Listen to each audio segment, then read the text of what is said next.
All right, so get this. We're diving into the Garden of Eden story. Oh, a classic. But I'm guessing you've got a twist. You know me too well. Huh. So imagine this.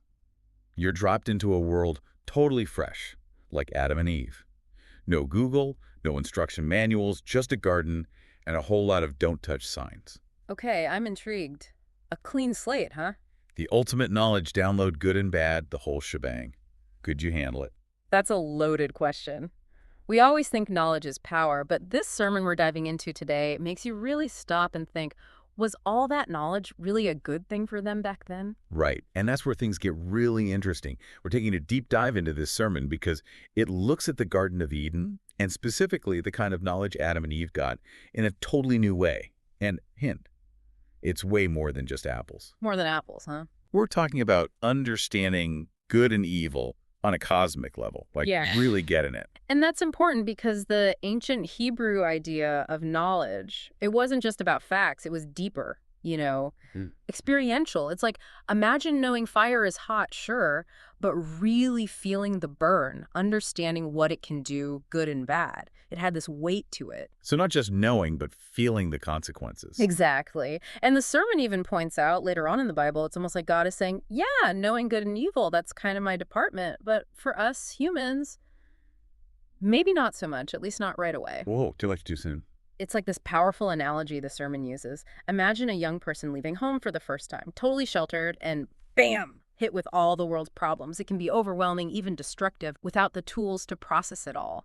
Talk about information overload. Right. And that's the thing about knowledge without the capacity to handle it. It's like giving a 5-year-old the keys to a Ferrari. Fun in theory, but... A recipe for disaster in reality. Exactly. And it makes you appreciate the value of innocence a little more, doesn't it? Like a shield while we grow. So maybe ignorance isn't bliss, but maybe it's more like necessary training wheels. Now you're getting it. It's about, well, like you said, not getting ahead of ourselves, building up to it, having the wisdom to handle that knowledge. And that actually reminds me, the sermon makes this really interesting connection. It links Adam and Eve's slip up with the apple to the fall of Lucifer. Okay, hold on. We're going from garden variety temptation to like cosmic drama. Lucifer, the original fallen angel. Exactly. Big picture stuff. And it all comes back to this knowledge thing. There's this part in Isaiah. It describes Lucifer's fall and what caused it. Unchecked ambition, wanting to be like the Most High. Sound familiar? Well, yeah, actually it does. It's like the serpent whispering to Eve, hey, wouldn't you like to be just like God? Right. And here's where the sermon gets really interesting. It takes this ancient power grab and connects it to stuff happening right now. Okay, now you have to explain that one. Well, we think we've moved past these old stories, but have we? This hunger for knowledge, to achieve more, conquer space, even stuff like, what, unlocking the secrets of DNA, are we repeating the same mistakes? Reaching for things before we're ready. It's like this ambition is hardwired into us, even when we mean well. It's a dangerous cycle, right? So are we doomed to repeat it? Or is there a way to break free? Now that is the million-dollar question. The sermon seems to say that the key is keeping things in check.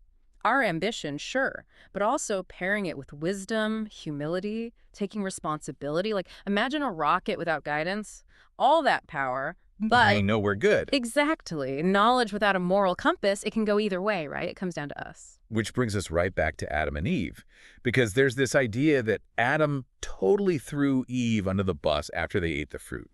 But this sermon has a totally different take on Adam's choice that I found super interesting. Oh yeah, it challenges that whole blame game thing, doesn't it? It points out that Adam chose to face the music with Eve. He didn't have to, right? But he chose solidarity over saving himself. So even with that huge mistake, you can see that human connection, choosing to face the consequences together. It's kind of beautiful, even if it's a messy kind of beauty. It really is. And, it makes you think about the consequences of knowledge in general. It's never just about us, is it? What we choose to learn, what we do with it, it affects everyone. Like a ripple effect.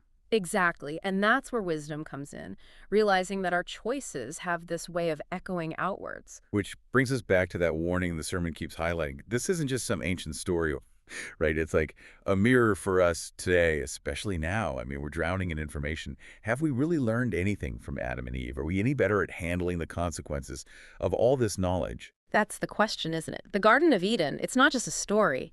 It's a reflection of our own relationship with knowledge. It's like the sermon is begging us to ask, What are we really chasing after? Why do we want to know so much? And how can we make sure all that knowledge leads to something good? So it's a balancing act. Hmm. We want to learn and grow, but we've got to be careful not to get in over our heads, like Adam and Eve with that apple. Exactly. This sermon, it's like this invitation to approach knowledge with humility, with responsibility, to ask ourselves not just can we, but should we? It's a lifelong journey, huh? It really is. Learning to use knowledge well, that's the challenge for all of us. So, as we're navigating this crazy world with all its information, it's good to remember that story, that warning from the garden. Hmm. It's not enough to just know things, it's about what we do with what we know. Well said. Knowledge is a powerful tool. And like any tool, it needs the right hands, the right heart to use it well. It makes you think, doesn't it?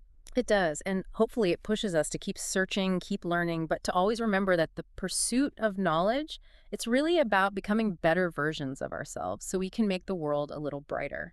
That's something to chew on. Until next time, everyone, keep asking the big questions.